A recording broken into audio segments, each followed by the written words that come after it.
Hi everybody. Today Bonjour à tous, nous sommes le lundi 13 avril 2026 et notre cher ami, notre frère, le colonel Jacques Baud est avec nous. Bon retour parmi nous, colonel. Welcome back. Oui, bonjour. Bonjour à tout le monde et merci de m'avoir à nouveau invité dans votre émission. Merci. Carol, I want to start with, since last Carole, we talked, je veux commencer par, tu sais, depuis la semaine dernière où nous avons parlé, imagine un peu à quel point les choses ont changé. C'est incroyable. Nous avons eu les négociations, puis les négociations de cessez-le-feu, et les discussions se sont effondrées. Et maintenant, Donald Trump annonce que les États-Unis vont imposer un blocus aux navires entrant et sortant des ports iraniens. Aujourd'hui, le 13 avril, à 10 heures, heure de la côte Est. Ici au Brésil, cela fait 11 heures. C'est une nouvelle escalade. This is a new escalation. The whole concept of ceasefire was based on Tout le concept de Cespire reposait sur une tentative de donner un sens à cette folie, la guerre contre l'Iran et en réalité tout le Moyen-Orient entraîné dedans. Puis il a lancé cette nouvelle idée consistant à exercer une pression sur l'économie mondiale par le biais du blocus, car la réponse iranienne sera qu'ils ne laisseront personne utiliser leurs ports dans la région. Et l'autre point, c'est le Bab el-Mandeb. Le Bab el-Mandeb n'est pas encore entré en jeu, mais il va bientôt faire partie de la guerre. Quelle est ta compréhension de cette nouvelle stratégie, si l'on peut même appeler cela une stratégie? C'est plutôt une tactique de la part de Donald Trump. We can call it strategy, it's a tactic on the part of Donald Trump. Eh bien, je ne pense pas que ce soit une nouvelle stratégie. Cela fait partie de la même stratégie. Je veux dire, nous parlons toujours de la paix par la force. Et c'est, en réalité, comme je l'ai expliqué à de nombreuses reprises, simplement une variante de la politique du chantage. C'est tout. C'est ce qu'on avait à la fin du 19e siècle et au début du 20e siècle, la fameuse diplomatie de la canonnière. C'est-à-dire que vous exigez quelque chose d'un acteur, et s'il ne se conforme pas, vous envoyez vos canonnières pour le bombarder. C'est exactement ce que nous avons eu en Chine à la fin du 19e siècle. C'est ce qu'on appelle la diplomatie de la canonnière. Donc, il n'y a rien de vraiment nouveau ici. Nous avons en fait observé exactement le même schéma depuis le tout début du mandat de Trump. Le soi-disant art de la négociation, c'est exactement cela.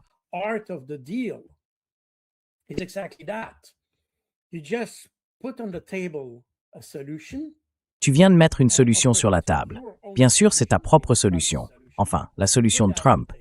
Tu la poses sur la table, puis tu poses le pistolet à côté, et tu dis, eh bien, tu peux choisir, soit tu prends ma solution, soit je te tire dessus. C'est en substance du chantage. Et c'est exactement ce que nous avons eu jusqu'à présent. C'est ainsi qu'il a réussi, entre guillemets, à résoudre je ne sais combien, 7, 8, 9 de conflits. Tu sais, résoudre un conflit, ce n'est pas simplement faire chanter les gens pour qu'ils fassent taire les armes. Pour résoudre un conflit, il faut s'attaquer aux causes profondes afin d'obtenir un résultat durable et non simplement temporaire. Le problème, c'est que Trump est probablement la caricature de l'Américain qui mise sur des résultats rapides en tout, mais jamais sur le long terme.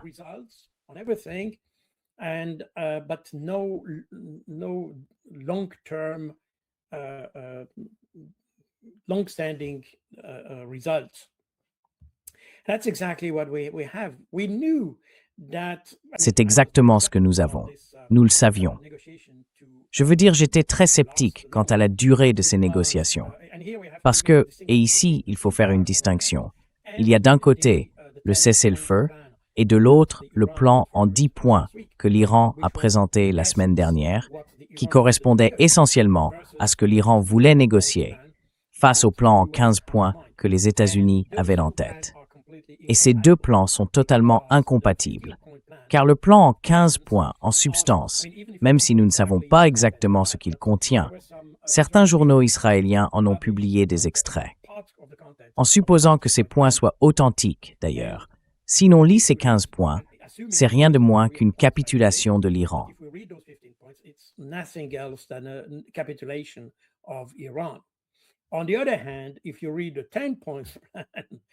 D'un autre côté, si vous lisez les 10 points présentés par l'Iran, c'est rien de moins qu'une capitulation des États-Unis. Nous savions donc que ces deux plans étaient totalement incompatibles. Ce qui est intéressant, c'est que Trump lui-même a déclaré que la proposition iranienne était exploitable, c'est-à-dire que nous pouvions l'utiliser comme base de discussion, ce qui constitue en somme un bon point de départ. Et finalement, d'ailleurs, il est intéressant de noter que si l'on écoute J.D. Vance, il a dit qu'il ne restait que 2 points encore litigieux. L'un concernait la question du conflit d'Ormuz, le détroit d'Ormuz. Je veux dire évidemment qui contrôle le détroit d'Ormuz.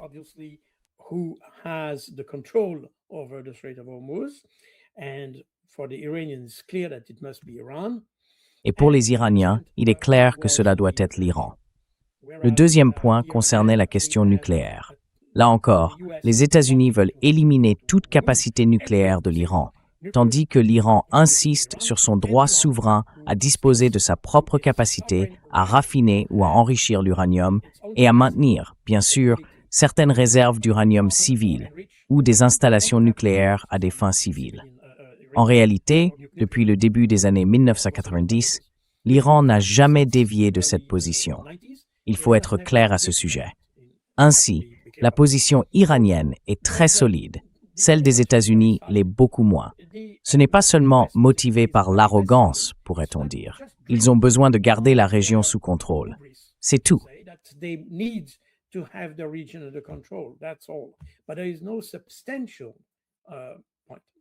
Mais il n'y a pas de point substantiel. De toute façon, nous savions que cette négociation, il est aussi intéressant de constater que toutes ces séries de négociations se déroulent si rapidement. Alors qu'autrefois, pendant la guerre froide, lorsque nous menions des négociations sur la réduction des armes conventionnelles ou des missiles à moyenne portée en Europe, ou sur les armes nucléaires, toutes ces négociations prenaient des mois, voire des années, avant d'atteindre leurs objectifs. Aujourd'hui, nous vivons dans un monde où l'on attend des résultats en 2 jours. Soit vous acceptez, soit vous refusez. Si vous acceptez, on vous frappe. Si vous refusez, c'est toujours la même stratégie de la carotte et du bâton. Cela ne peut pas fonctionner, surtout au Moyen-Orient.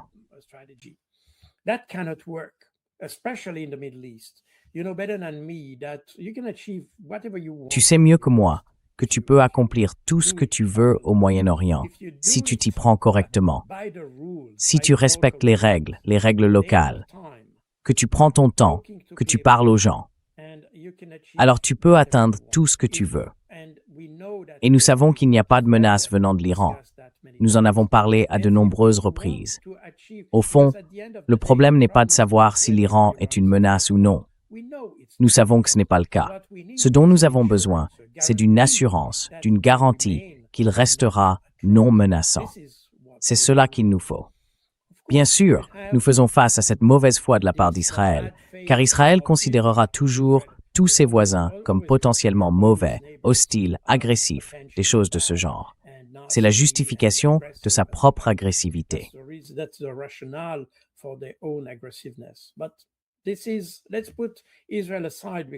Mais laissons Israël de côté, car la négociation se faisait entre les États-Unis et l'Iran.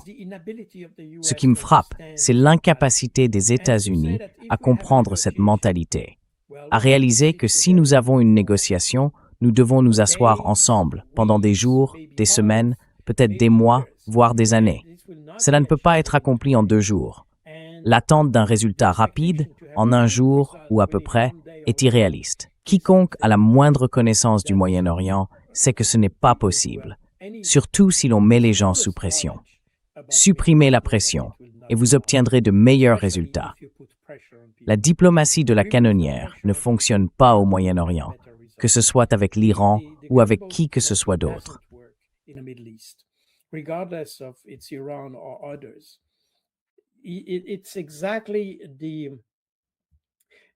C'est exactement ça. Vous savez, vous êtes ingénieur, vous connaissez les fluides non newtoniens. Quand on exerce une forte pression sur ce type de fluide, on ne peut pas le traverser. Il devient très résistant. Mais si l'on avance très lentement, on peut s'y déplacer facilement. C'est la même chose. Si vous voulez négocier au Moyen-Orient, il faut tenir compte de la mentalité qui y prévaut. Et je ne parle pas spécifiquement de l'Iran. Quel que soit le pays du Moyen-Orient, je ne parle pas d'Israël, car ils ne partagent pas cette mentalité. Ils ne font pas partie de ce monde. Culturellement et historiquement, ils n'ont rien à voir avec le Moyen-Orient. Mais pour le reste de la région, c'est pareil. Il faut une approche non newtonienne de la diplomatie. Si vous n'exercez pas de pression, mais que vous avancez calmement et discutez avec les gens, vous obtiendrez de meilleurs résultats.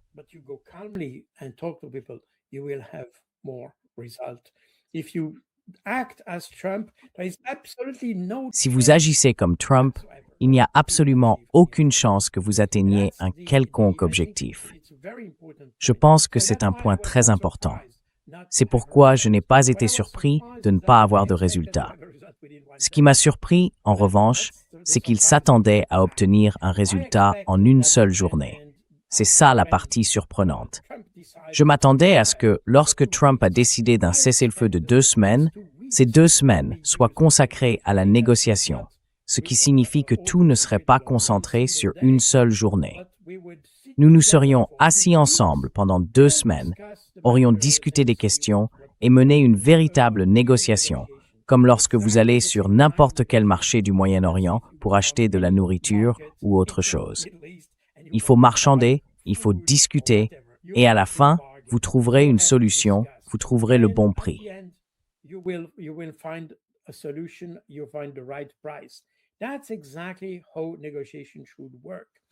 C'est exactement ainsi qu'une négociation devrait se dérouler. Et je m'attendais à ce que ces 2 semaines, le cessez-le-feu, soient utilisées de cette manière. Maintenant, quand on parle du cessez-le-feu, bien sûr, il y a les fauteurs de troubles. Et comme d'habitude, Israël en est un. C'est probablement la raison pour laquelle tout s'est effondré. Car souvenez-vous, l'objectif d'Israël, et en fait de tout ce qu'Israël fait, est d'assurer une présence permanente des États-Unis. Je veux dire, ils aimeraient que les États-Unis s'engagent dans une guerre contre les voisins d'Israël.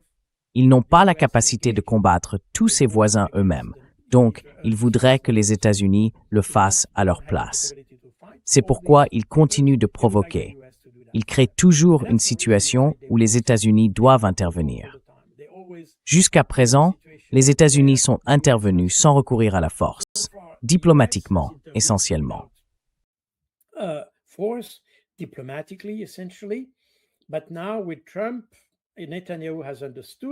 Mais maintenant, avec Trump, Netanyahou a compris qu'il avait affaire à un type qui est très, disons, pas très profond dans ses connaissances ou dans son approche des choses. Il est très émotif, très superficiel, et il veut des résultats rapides. Et c'est le président idéal des États-Unis, vu depuis la perspective de Netanyahou. C'est la raison pour laquelle, en fait, comme l'a dit le New York Times, il n'a pas ordonné aux États-Unis de faire cela. Mais il a créé une situation dans laquelle les États-Unis ne pouvaient que dire « Eh bien, c'est une bonne occasion ». Et vous savez, souvenez-vous que Donald Trump est fondamentalement un agent immobilier, comme Steve Witkoff, comme Jared Kushner d'ailleurs. Ce sont tous des agents immobiliers, c'est-à-dire des gens qui cherchent toujours la bonne opportunité. Ce sont des gens d'opportunité.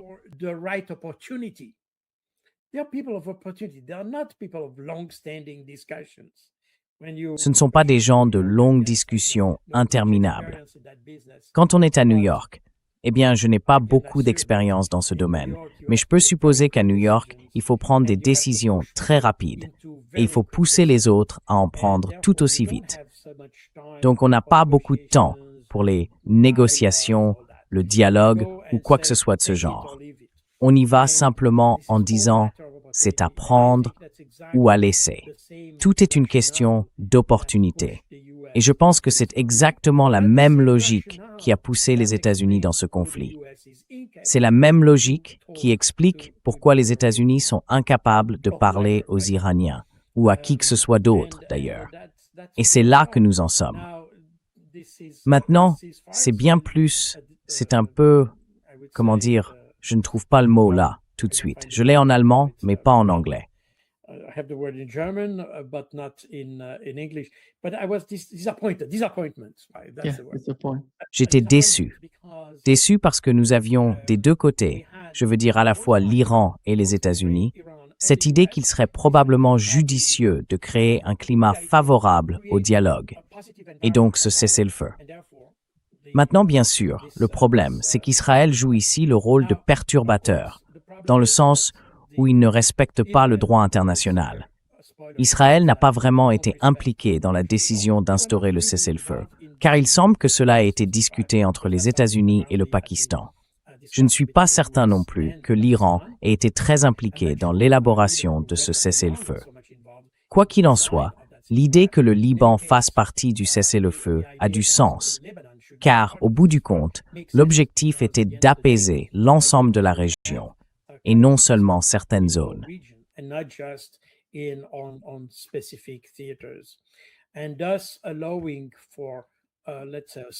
Et donc, cela permettait, disons, de créer un espace de discussion. Et cela a été confirmé d'ailleurs par le Premier ministre pakistanais, que le Liban faisait partie de l'accord. Cela a été démenti par Netanyahou, cela a été démenti par Trump. Mais avec Trump, on ne sait jamais vraiment. Avec Netanyahou, on sait très bien qu'il ne veut pas de cessez-le-feu. Et donc, cette tendance, cette propension à toujours chercher une solution militaire, plus de destruction et tout cela, est quelque chose qui me déçoit. Enfin, non, ce n'est pas décevant parce qu'on s'y attend, mais cela m'effraie en un sens, parce que cela signifie qu'il n'y a aucun moyen d'aboutir à un accord avec Israël. There is no way you can achieve any agreement with Israel. When Israel is in the equation, Quand Israël entre dans l'équation, il est impossible d'avoir un accord qui mène à la paix. C'est là le problème. Ils ne veulent pas la paix. Et c'est ce que les Européens commencent à comprendre. Mais il est intéressant de constater qu'ils ne commencent à s'en rendre compte que maintenant, car bien sûr, ils en subissent les conséquences. Cela a des répercussions sur le détroit d'Ormuz et tout le reste, et donc les Européens commencent à en ressentir l'impact. Mais Netanyahou est toujours le même Netanyahou qui a réagi à l'opération Déluge d'Al-Aqsa en 2023. C'est donc la même histoire. Pourtant, aucun pays européen n'a réagi au massacre commis par les Israéliens. Maintenant, ils réagissent parce qu'ils sont concernés. Ils sont d'une certaine manière impliqués. C'est donc une situation très décevante, mais qui d'une certaine façon était prévisible.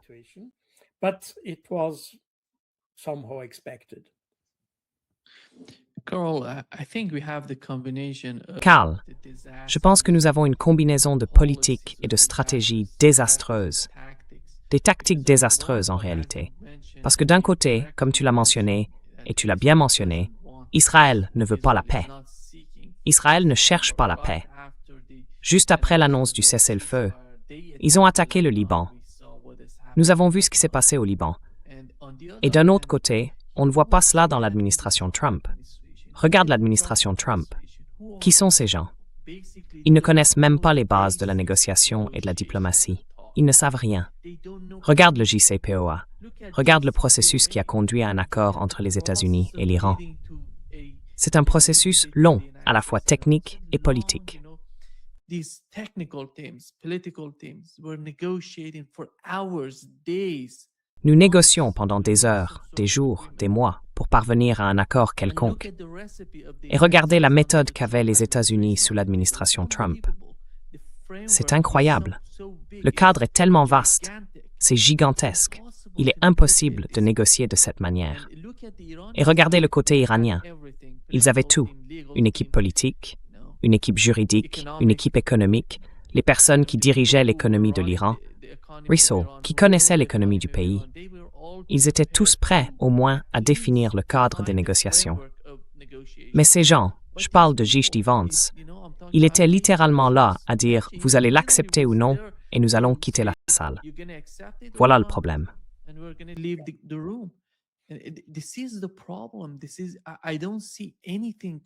Je ne vois rien de bon se produire avec le temps. Je pense que l'Europe le reconnaît. Ils considèrent la guerre contre l'Iran comme un bourbier et ils ne veulent pas s'y impliquer. Même avec le blocus, Nous avons appris que le gouvernement du Royaume-Uni, eh bien, nous savons à quel point le gouvernement britannique est proche des États-Unis. Ils sont pratiquement identiques en matière de politique étrangère. Et l'Australie a déclaré qu'elle ne participerait pas au blocus, qu'elle ne ferait rien pour aider les États-Unis. Et Donald Trump lui-même. C'est incroyable ce qu'il fait. Mais quel est ton avis? Parce qu'il semble que nous nous dirigions droit vers la catastrophe.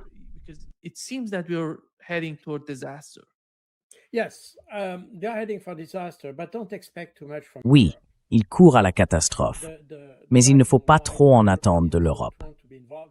La raison pour laquelle les Européens ne veulent pas s'impliquer là-dedans, c'est d'abord qu'ils se sont déjà impliqués dans le conflit Irak-Syrie au début des années 2000. Je veux dire, beaucoup d'Européens ont participé à l'opération Iraqi Freedom et à tout cela. Et au final, l'Europe en a payé le prix. Elle a payé le prix du terrorisme, le prix de l'immigration, le prix de tout. Les États-Unis n'ont payé qu'un prix financier, mais les Européens ont payé le prix économique et politique. Ils ont donc cette expérience. Ils savent qu'ils n'ont rien à gagner à participer à un conflit déclenché par les États-Unis. Les États-Unis déclenchent des conflits pour leurs propres intérêts, pas pour ceux de l'Europe.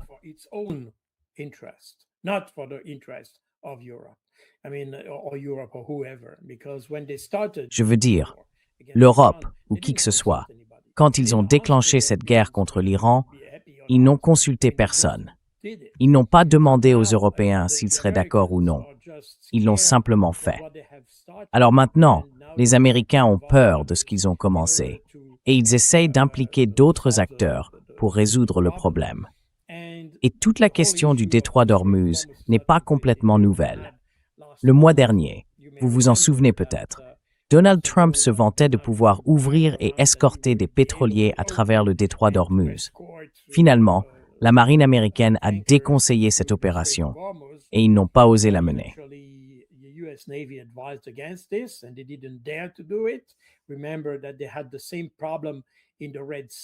Souvenez-vous, ils ont eu le même problème en mer Rouge avec les Houthis et cela a fini par mener à une catastrophe. En mai 2025, je crois, ils ont fini par conclure un accord avec les Houthis selon lequel ces derniers n'attaqueraient pas la flotte de la marine américaine. En même temps, les États-Unis n'attaqueraient pas les Houthis, même s'ils tiraient sur Israël. C'est juste pour montrer les Américains ne sont courageux que lorsqu'ils disposent de suffisamment d'équipements. S'ils ont la supériorité, ils sont courageux. S'ils ne l'ont pas, ils ne le sont pas. C'est la différence avec d'autres qui sont courageux quel que soit le rapport de force. Mais pour que les Américains soient courageux, et les Européens aussi, c'est la même chose. Ils ne le sont que lorsqu'ils ont la supériorité.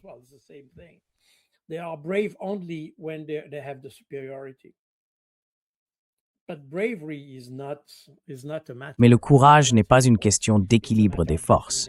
C'est une question de détermination. Et c'est exactement ce que nous avons ici. Les Européens, comme je l'ai dit, ne veulent pas s'impliquer dans un conflit qu'ils n'ont pas déclenché. Un conflit qui pourrait d'ailleurs affecter leur propre approvisionnement énergétique. Et pas seulement l'énergie, car il est aussi question d'engrais, d'hélium et d'autres gaz, des choses de ce genre. Donc, il ne s'agit pas seulement de pétrole et de gaz. Quoi qu'il en soit, les Européens ne veulent pas faire cela. Mais en même temps, ils n'en ont pas les moyens. Ils tiennent des discours courageux. Vous avez Macron, par exemple, qui se vante d'envoyer des troupes en Ukraine et tout ça, mais ils ne les ont pas. Ils n'ont pas ces atouts.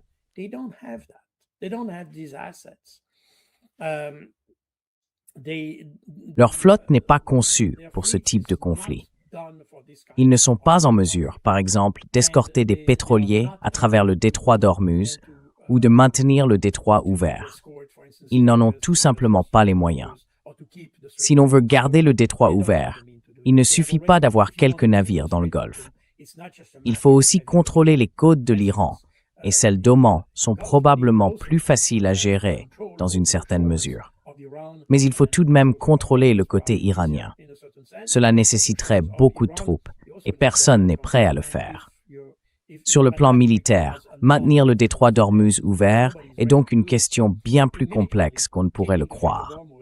En conséquence, les Européens ne veulent pas y consacrer toute leur énergie.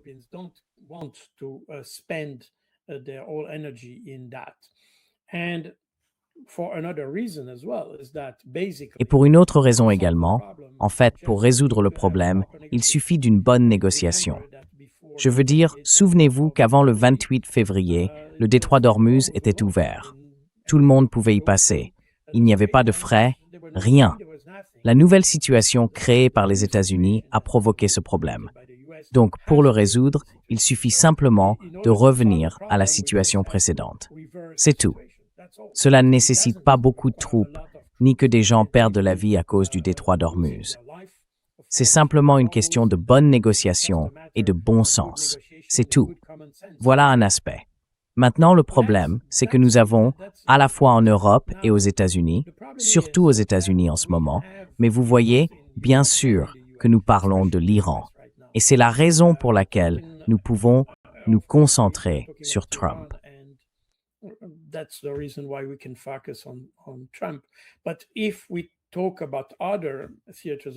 Mais si l'on parle d'autres théâtres de guerre, à savoir l'Ukraine, on observe le même type de prise de décision en Europe. Cela signifie qu'à la fois en Europe et aux États-Unis, nous avons un système de décision extrêmement irrationnel, totalement émotionnel.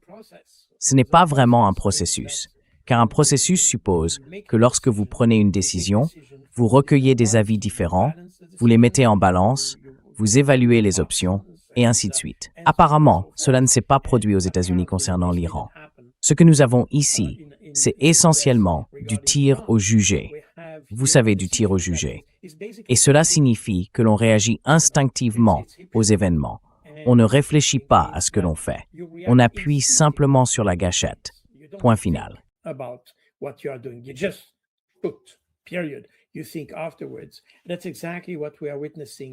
Tu réfléchis après coup.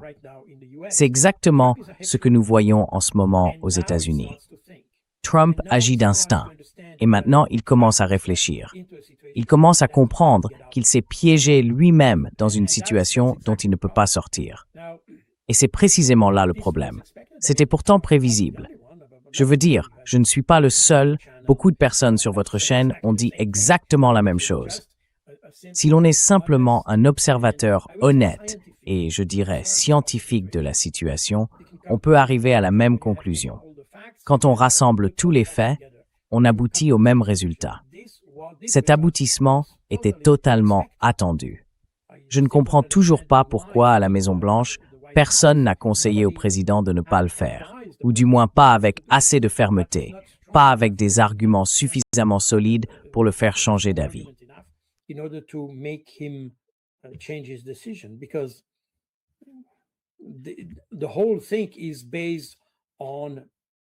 Tout repose sur le vent, en gros, rien d'autre.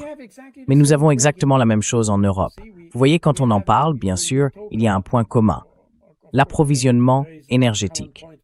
La même chose s'est produite lorsque l'Europe a décidé de rompre ses liens avec la Russie et a voulu diversifier ses sources d'énergie. Eh bien, on voit très bien ce que signifie cette diversification. Maintenant, c'est simplement les États-Unis. Point final. Nous parlons donc de gens qui n'ont pas beaucoup de profondeur dans leur réflexion. Ils ne comprennent pas les différentes options ou stratégies. Ils décident simplement, point. Ils ont un gentil et un méchant. Et le gentil, il faut lui tirer dessus, point. C'est aussi simple que ça. Le problème, c'est qu'avec le temps, on se rend compte que le gentil n'était pas vraiment le gentil, et que le méchant n'est pas exactement le méchant non plus. Voilà où nous en sommes.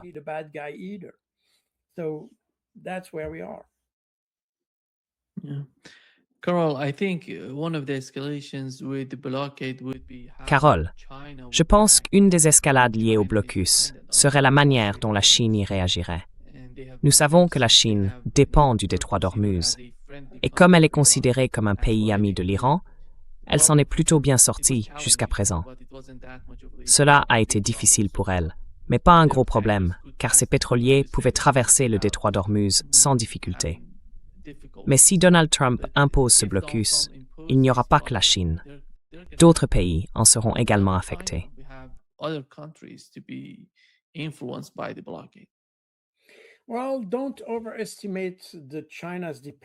Eh bien, ne surestimez pas la dépendance de la Chine vis-à-vis du pétrole iranien. Rappelez-vous que la Chine est indépendante sur le plan énergétique à environ 84-85%.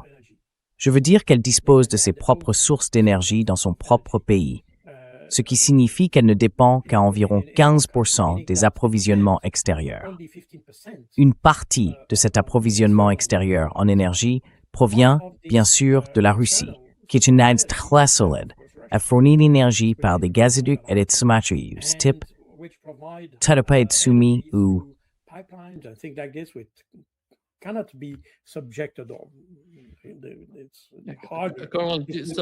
Désolé d'interrompre. Ils ont aussi d'autres moyens de qualité.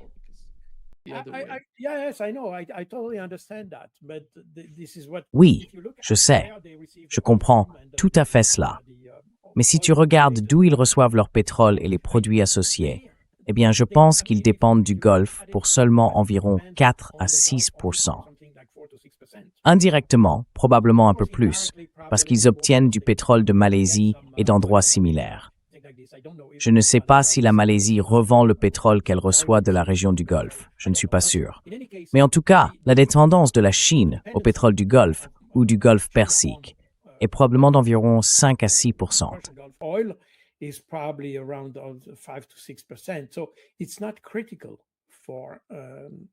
Donc, ce n'est pas crucial pour la Chine, car elle a diversifié ses sources d'énergie. Elle achète même du pétrole aux États-Unis, donc ce n'est pas un gros problème. En fait, la Chine est dans une meilleure position que l'Europe, par exemple. De plus, comme la Chine entretient des liens très étroits avec la Russie, et que la Russie est juste à côté, il n'y a pas de véritable problème géopolitique, du moins pour l'instant. Ainsi, la Chine n'est pas le pays le plus menacé ici.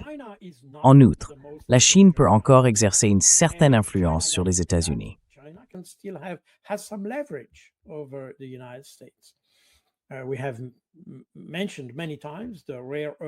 Nous avons mentionné à de nombreuses reprises la question des terres rares, certains matériaux stratégiques comme le tungstène, par exemple, et d'autres du même type dont les États-Unis dépendent énormément. Et la Chine peut, en gros, ouvrir ou fermer le robinet à sa guise. Cela s'est déjà produit avec les aimants, qu'ils soient permanents ou naturels, et avec certaines terres rares.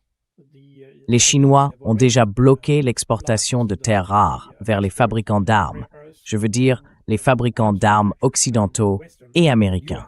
La Chine dispose donc d'un levier considérable. Le problème n'est pas tant que la Chine soit agressive. C'est un pays pacifique, ce qui signifie qu'elle peut encore trouver d'autres moyens, et c'est probablement la meilleure approche. Nous l'avons également constaté au cours des négociations, car l'idée venue du Pakistan de servir de médiateur entre l'Iran et les États-Unis a aussi été soutenue par la Chine.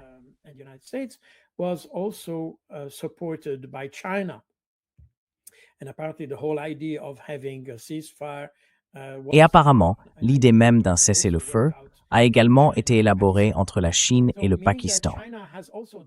Cela signifie que la Chine dispose d'un levier non seulement en termes du nombre de navires de guerre qu'elle peut déployer, mais aussi en termes de quantité de terres rares qu'elle peut restreindre et du nombre d'initiatives de paix qu'elle peut lancer. En réalité, la Chine dispose d'un spectre d'activités plus large, d'une plus grande marge d'action, pour améliorer la situation que les pays occidentaux.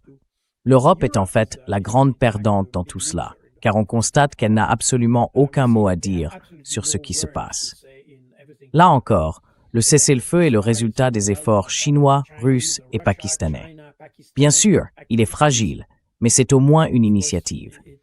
Les Européens n'ont absolument aucun rôle dans cette affaire. Ils ne font que gérer les conséquences et ne peuvent pas vraiment agir pour les prévenir ou les influencer.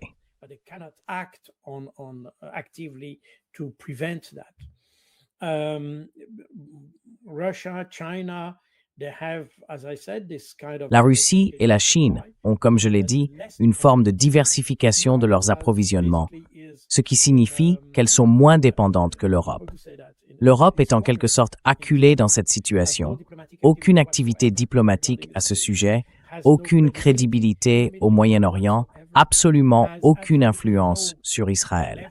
Elle a bien tenté de faire quelque chose, comme l'Espagne qui a empêché la livraison d'armes ou de munitions à Israël et d'autres mesures de ce type. Mais il s'agit d'un geste politique sans réelles conséquences sur le terrain. Néanmoins, cela traduit une position politique, ce qui est déjà important, mais cela n'a aucun impact concret sur l'ensemble de la situation. L'Europe est donc en somme complètement isolée à cet égard. Basically is completely isolated in that situation. It can just endure the consequence. That's all. Elle ne peut qu'en supporter les conséquences. C'est tout. Je pense donc que l'Europe est la grande perdante dans toute cette situation. Bien sûr, les États-Unis sont des perdants stratégiques, dans la mesure où leur crédibilité s'est complètement effondrée. Cette idée de s'engager dans une guerre sans la moindre idée de la façon d'y mettre fin montre un manque de réflexion stratégique. Et par conséquent, cela soulève la question. Pourquoi devrions-nous continuer à compter sur les garanties de sécurité américaines? Des garanties entre guillemets. Ces questions se posent bien sûr au Moyen-Orient, mais pas seulement là-bas. Et je pense qu'il y a un point intéressant que nous avons à peine vu aborder en Occident.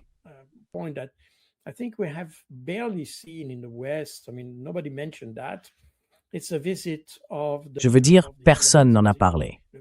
Il s'agissait d'une visite du chef de l'opposition naise, le Kuomintang. C'est un parti qui prône un rapprochement entre Taïwan et la Chine.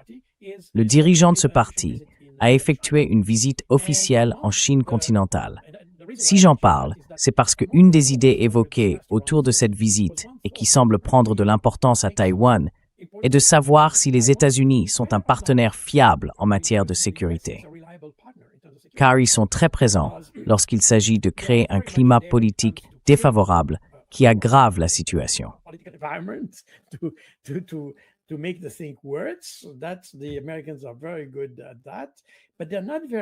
Les Américains sont très doués pour cela, mais ils ne sont pas très bons pour soutenir leurs soi-disant alliés quand c'est nécessaire. Cela s'est illustré au Moyen-Orient, où tout le monde comptait sur la présence des États-Unis, et en réalité, ils n'ont rien fait.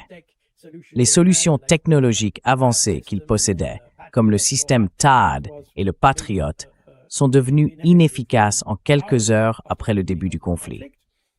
Encore plus frappant, les États-Unis ont retiré l'un des systèmes THAAD de la Corée du Sud pour l'amener au Moyen-Orient afin de protéger Israël.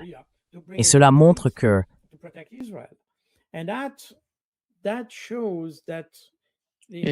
C'était 2 personnes, Carl. Pardon? 2 personnes. 2 personnes.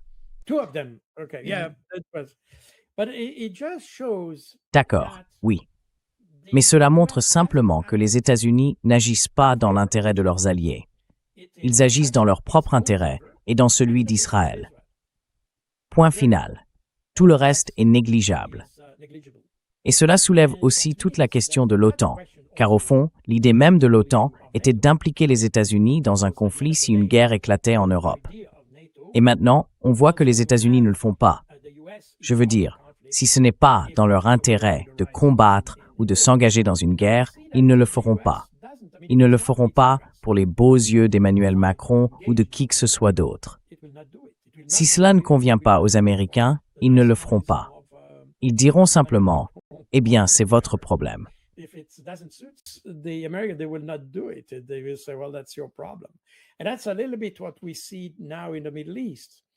Et c'est un peu ce que nous voyons aujourd'hui au Moyen-Orient. Tout cela contribuera à redéfinir les relations entre les États-Unis et leurs propres alliés. Cette question, d'ailleurs, a été soulevée en Corée du Sud, et apparemment, la même question se pose maintenant à Taïwan. Nous voyons donc qu'au-delà du Moyen-Orient et de toute l'affaire iranienne, quelque chose de bien plus profond est en train de se produire. Les États-Unis, et en fait, dans une certaine mesure, cela est lié à la politique de Trump et à ce qu'il voulait faire, voulait rendre l'Amérique à nouveau grande. Il n'a jamais dit rendre l'Occident à nouveau grand ou rendre l'Europe à nouveau grande. C'est rendre l'Amérique à nouveau grande. Point final. Je ne suis pas sûr qu'il y parvienne. C'est un autre débat. The opposite. Je pense que ce serait l'inverse qui se produirait. Pardon? Ce serait l'inverse qui se produirait. Jusqu'à présent, cela ne va pas dans la bonne direction. Mais bon, cela dépasse un peu le sujet d'aujourd'hui. Quoi qu'il en soit, toute l'idée derrière cela est de rendre l'Amérique à nouveau grande, pas un autre pays. Autrement dit, ils utiliseront ou abuseront de leurs alliés, mais ils ne s'engageront que si c'est nécessaire. Souvenez-vous de ce qui s'est passé en mars, lorsque Trump ne voulait pas engager les forces navales américaines dans le détroit d'Ormuz, mais a demandé à ses alliés d'Europe occidentale d'y aller pour maintenir le détroit ouvert. C'est exactement ça. Lorsqu'il voit que le problème est trop grand pour lui ou qu'il ne pourra pas le résoudre, il confie simplement le problème aux Européens ou à ses autres alliés.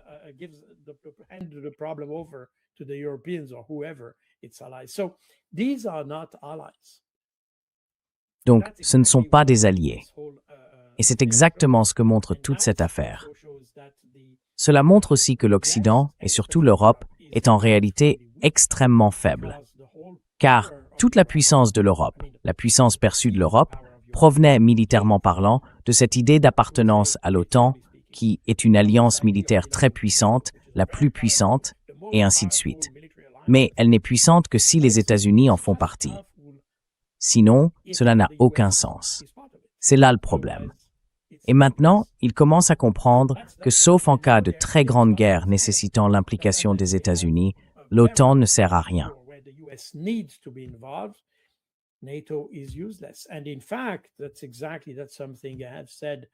Et en fait, c'est exactement ce que je dis depuis le tout début de la guerre en Ukraine. L'OTAN n'a pas été conçue pour ce type de situation. Par conséquent, elle est inutile pour résoudre la situation en Europe. C'est pourquoi il a fallu conclure ces accords bilatéraux de sécurité entre l'Ukraine et des États individuels comme la France, la Slovaquie et d'autres en Europe, parce qu'on ne pouvait pas engager l'OTAN dans cela. L'OTAN, c'est essentiellement les États-Unis. Et les États-Unis ne voulaient pas être directement impliqués dans le conflit contre la Russie. Donc, l'OTAN est inutile pour ce genre de conflit. Et si l'on veut ne compter que sur les ressources militaires propres de l'Europe, ce n'est tout simplement pas suffisant.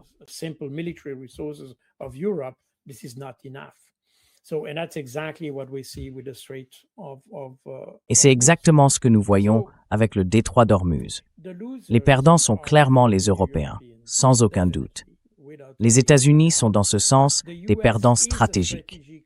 Je veux dire, ils parviendront probablement à résoudre la situation sur le plan économique, mais comme ils ne dépendent pas autant de ce pétrole que les Européens, il faut toutefois être très prudent à ce sujet, à cause du type de pétrole. Vous savez, les États-Unis sont l'un des plus grands exportateurs de pétrole, je pense même le plus grand, mais ils sont aussi l'un des plus grands importateurs de pétrole. Donc ils exportent du pétrole, mais ils en importent aussi. Et la raison en est que le pétrole qu'ils exportent n'est pas exactement du même type que celui qu'ils importent.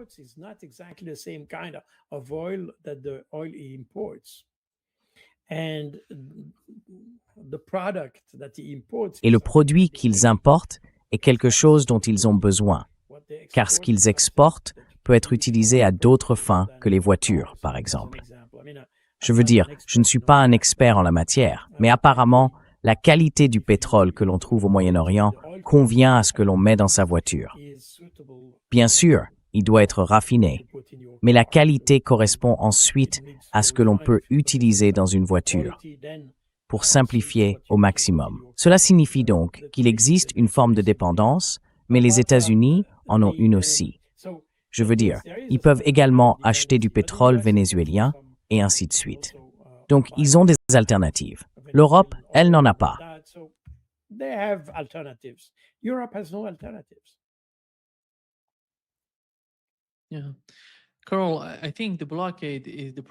Oui, Carl, je pense que le blocus est le vrai problème.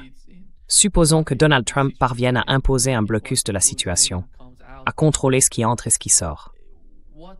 La réalité en Iran aujourd'hui, c'est qu'ils produisent plus de 90% de leur propre nourriture. Ils ne dépendent donc pas beaucoup des importations. Mais c'est l'inverse pour les pays du CCG. Plus de 90% de ce qu'ils consomment vient de l'extérieur. C'est extrêmement problématique pour eux. Tu te souviens, avant d'annoncer le cessez-le-feu, Donald Trump a littéralement dit « Merci à tous ces États arabes, aux pays du CCG, de nous avoir aidés dans cette guerre. » Et c'est une information importante, je pense, car le Wall Street Journal vient tout juste de rapporter que les pays de la région se précipitent pour ramener les États-Unis et l'Iran à la table des négociations.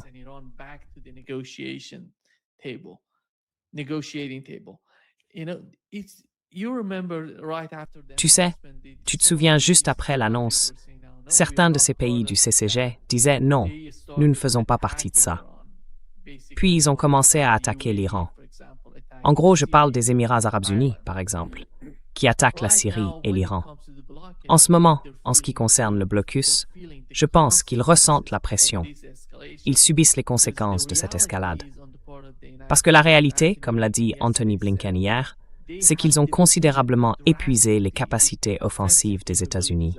Donc, ils ne peuvent pas commencer une nouvelle guerre avec la même force qu'avant. Et cette réalité influence leur politique et la poursuite de la guerre. Quelle est ta compréhension de cela?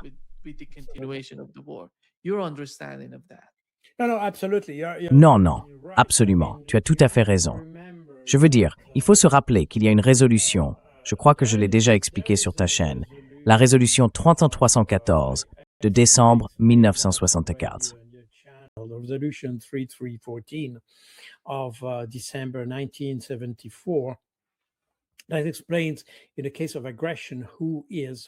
Cela explique, dans le cas d'une agression, comment définir les agresseurs. Et si vous lisez cette résolution, vous pouvez constater que tous les pays du CCG qui ont soutenu ou permis aux États-Unis d'utiliser des bases sur leur territoire pour attaquer l'Iran peuvent en fait être définis comme des agresseurs. C'est très clair. Cela s'applique également d'ailleurs à tous les pays européens qui ont offert leurs propres bases ou leur territoire, comme Ramstein, Istres en France, et ainsi de suite. Nous avons toutes ces bases aériennes qui ont été utilisées comme alternatives aux bases du Moyen-Orient par les États-Unis pour approvisionner et attaquer l'Iran. Tous ces pays peuvent être considérés comme des agresseurs par l'Iran, légalement. C'est tout à fait légal. Ce sont des agresseurs. Point final. Il n'y a pas de discussion à ce sujet. Maintenant, la question est bien sûr que cela a certaines conséquences.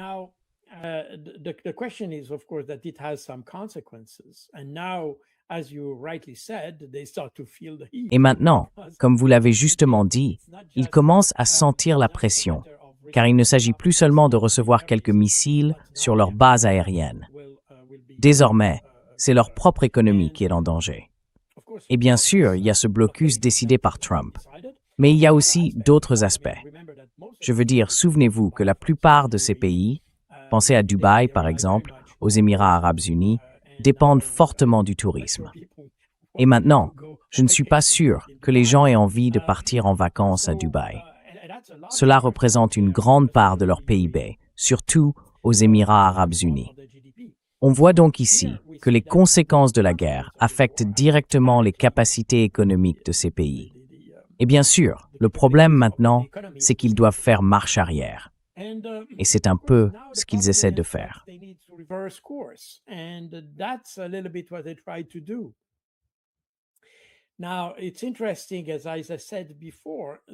C'est intéressant, comme je l'ai déjà dit, ce que vous avez dit est tout à fait juste.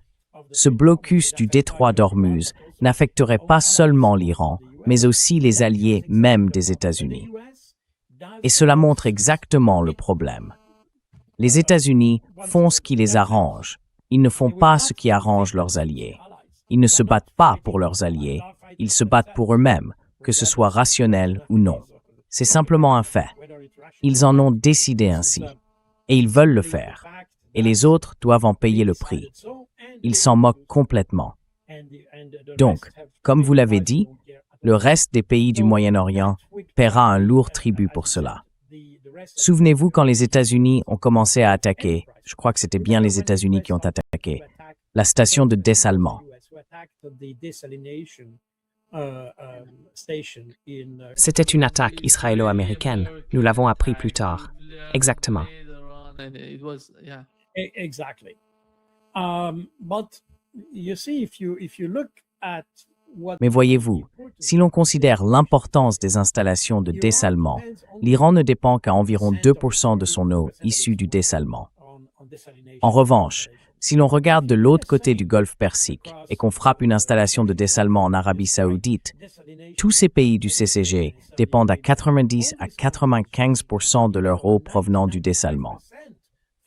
Cela signifie que l'impact de telles frappes serait dévastateur pour eux, tandis que pour l'Iran, cela n'aurait qu'un effet marginal. En outre, nous avons exactement la même situation avec l'Iran que celle que nous avions avec la Russie lorsque ces sanctions massives ont été imposées en 2022. En réalité, ces pays ont déjà connu, et subissent encore, des sanctions depuis des décennies. Ils ont adapté leur comportement économique, je veux dire, dans le sens où ils ont trouvé des moyens de contourner ces sanctions d'une manière ou d'une autre, ou du moins de vivre avec.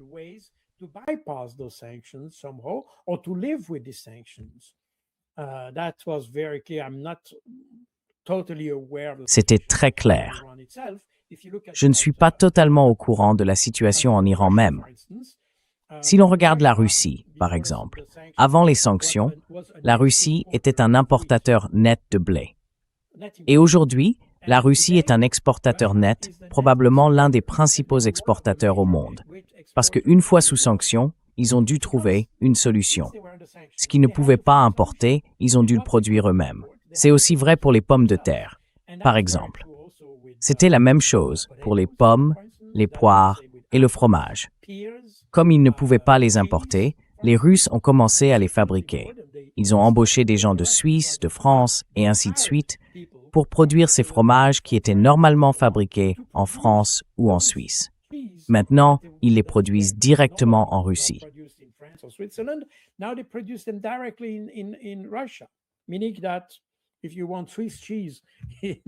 Autrement dit, si vous voulez du fromage suisse en Russie, vous pouvez en trouver. Il n'a pas besoin d'être importé. Ils peuvent le produire localement. Et je suppose qu'il en va de même en Iran. Encore une fois, je ne suis pas un expert en agriculture ni en tout ce qui s'y rapporte, donc je ne sais pas exactement ce que l'Iran a fait dans ce domaine, mais on peut le constater au niveau technologique. On le voit clairement lorsque les États-Unis et Israël, qui prétendent détenir la suprématie technologique, ne l'ont en réalité pas. Aujourd'hui, la technologie iranienne est assez avancée. Et bien sûr, l'Iran est un pays très instruit, avec de nombreuses universités et une population hautement éduquée.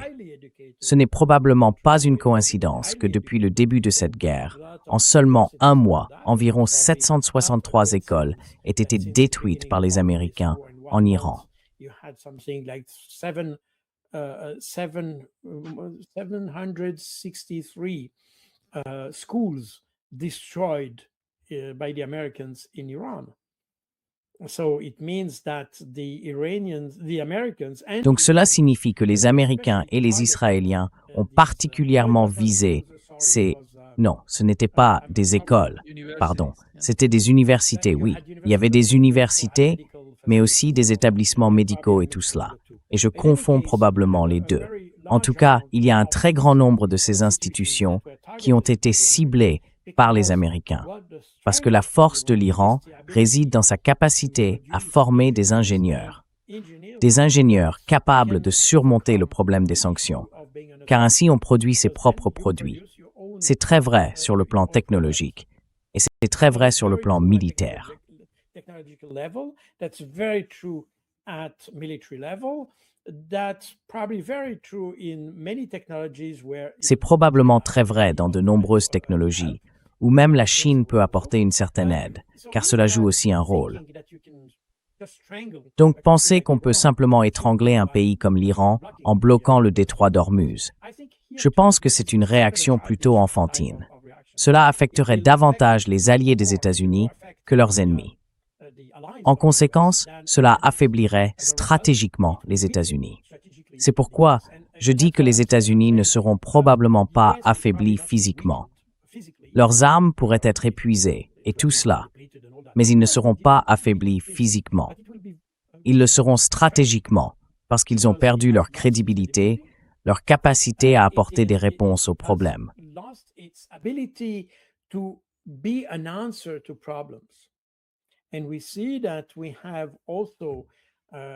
Et nous voyons aussi, et vous l'avez mentionné dès le tout début, que lorsque nous avons une négociation et que nous examinons les équipes en présence, nous constatons que lorsqu'il s'agit essentiellement d'agents immobiliers discutant avec des diplomates chevronnés, avec des personnes bien plus expérimentées en matière de négociation que celles du côté iranien, il n'y a aucun équilibre.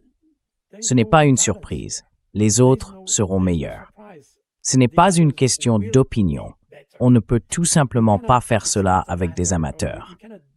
Et ici aux États-Unis, et c'est d'ailleurs intéressant, on retrouve toujours le même couple, le couple Witkoff-Kushner, pour tout. Ils parlent de la Palestine, ils parlent de l'Ukraine, ils parlent de tout.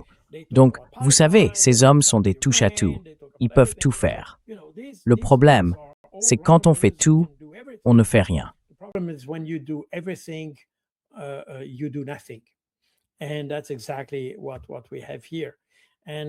Et c'est exactement ce que nous avons ici. Cela montre à quel point toute cette aventure entre les États-Unis et l'Iran est amateur, et cela soulève également des questions sur la qualité du leadership.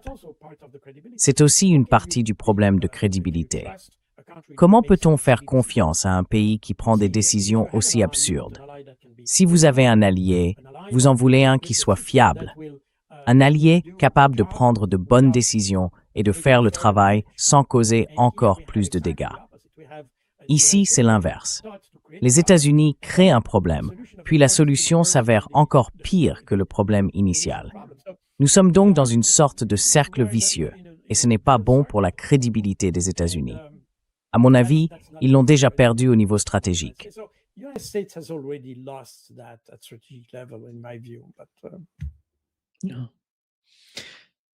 Merci, Carl. Merci beaucoup. Merci beaucoup et à bientôt, Carl. See you soon, Carl.